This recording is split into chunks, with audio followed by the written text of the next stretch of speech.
Esse é, sem dúvida, um vídeo que eu gostaria que tivesse aparecido para mim há 5 anos atrás. Pode ser que você esteja passando por um processo para entender qual o seu propósito de vida.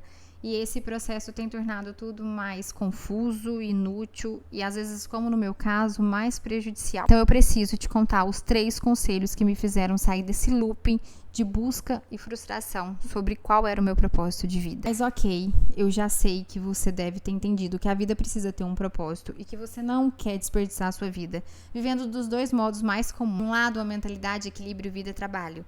Então, aqui a vida é sobre acordar, fazer uma atividade física, ir para um trabalho, ficar 7, 8 horas lá, num trabalho que por alguma razão é importante para você. Você volta para casa, faz alguma coisa para você, alguma coisa com as pessoas que você ama, vai dormir, a vida é sobre isso, repetir até morrer.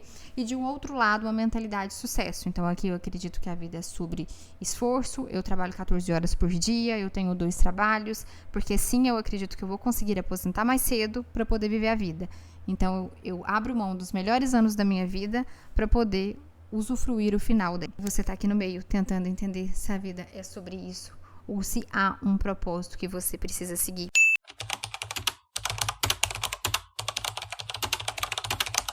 E ok, essa busca é válida, ela é legítima. Acontece que a gente começa ela de uma maneira errada.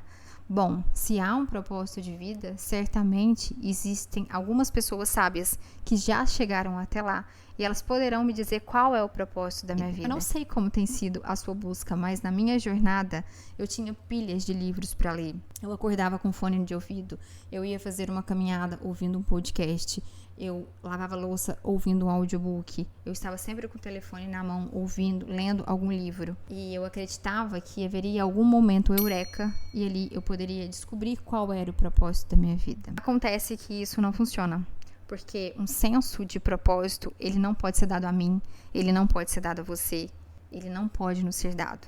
Porque um senso de propósito vem de um olhar para dentro de si. E aqui você pode acreditar que eu esteja falando sobre uma jornada espiritual, mas é mais científico do que parece. Porque vamos colocar que você tem aqui vários pratos de comida e eu peço que você escolha qual é o seu prato de comida favorito.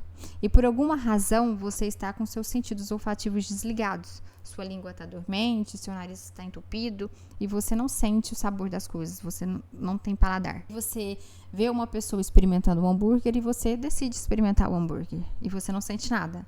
Mas espera, ali tem uma pessoa que está comendo uma pizza e ela parece feliz. Eu vou experimentar também. E mais uma vez você experimenta e não funciona.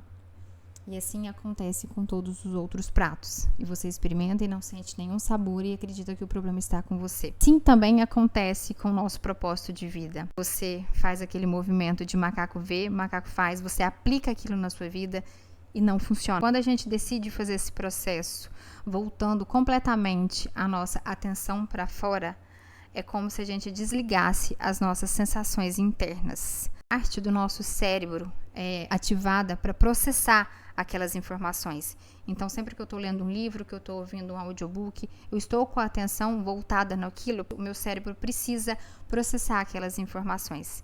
E parte do meu cérebro que deveria estar voltado para a autorreflexão, para as minhas emoções, para as minhas memórias, essa parte ela está suprimida. Não que esses conhecimentos não sejam importantes.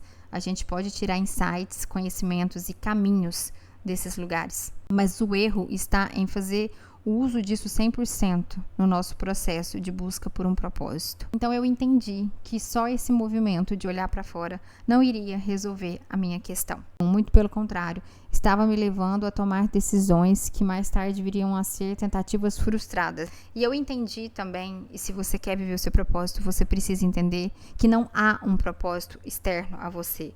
O propósito é você.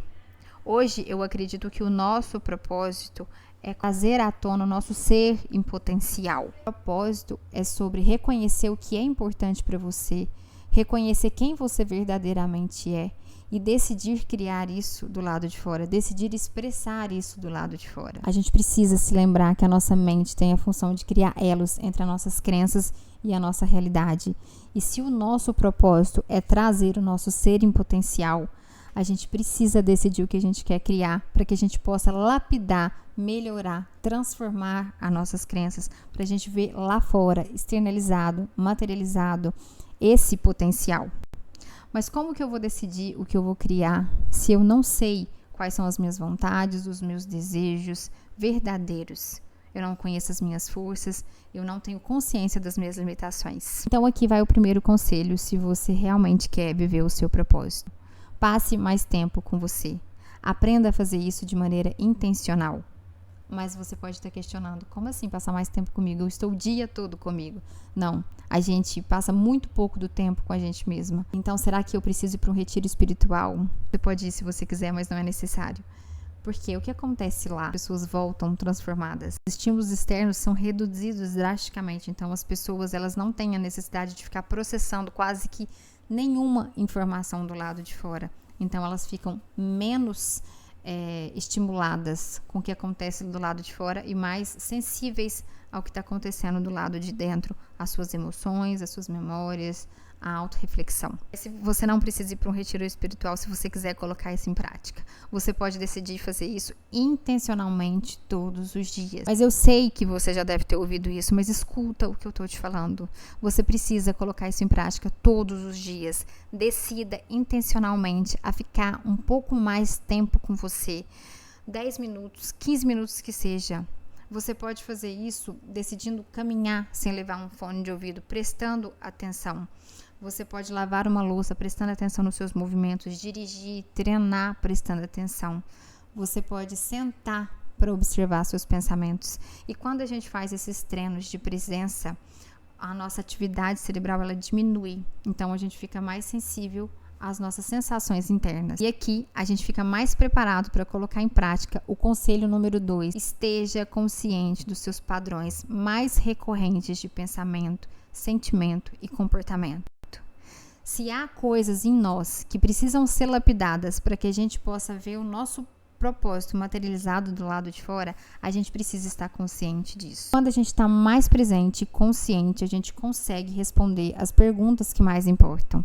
Quais são os seus desejos mais genuínos? Aqueles desejos que realmente são seus, que você não deseja por alguma expectativa externa. Se você não tivesse medo, se você não pudesse ser julgado, o que você escolheria fazer? Quais são as suas forças únicas? Quais são as atividades que você perde a noção de tempo? Quais são as atividades que você se considera que é bom, que você é boa? Quais são as áreas que você mais se interessa, que você tem mais curiosidade? Quais são as suas limitações? Quais são as histórias que você tem se contado, que tem te limitado, que tem te paralisado? Reconhecer esses padrões vão trazer uma noção para você do que você gostaria de criar e do que você precisa trabalhar. E por fim, o terceiro conselho: decida por um propósito. Escolha um propósito que você deseja criar, para que você possa se lapidar e trazer esse ser em potencial. Deixe de lado a pressão de acertar. Você não tem nenhum compromisso com a pessoa que você é hoje. Se existe alguma vocação em nós, essa vocação ela só pode ser percebida, ela não pode ser racionalizada. Não existe um propósito escrito em pedra que você precisa encontrar. A autorrealização ela é inerente ao ser humano. A gente vai estar sempre querendo dar um próximo passo, evoluir, se melhorar, se aperfeiçoar.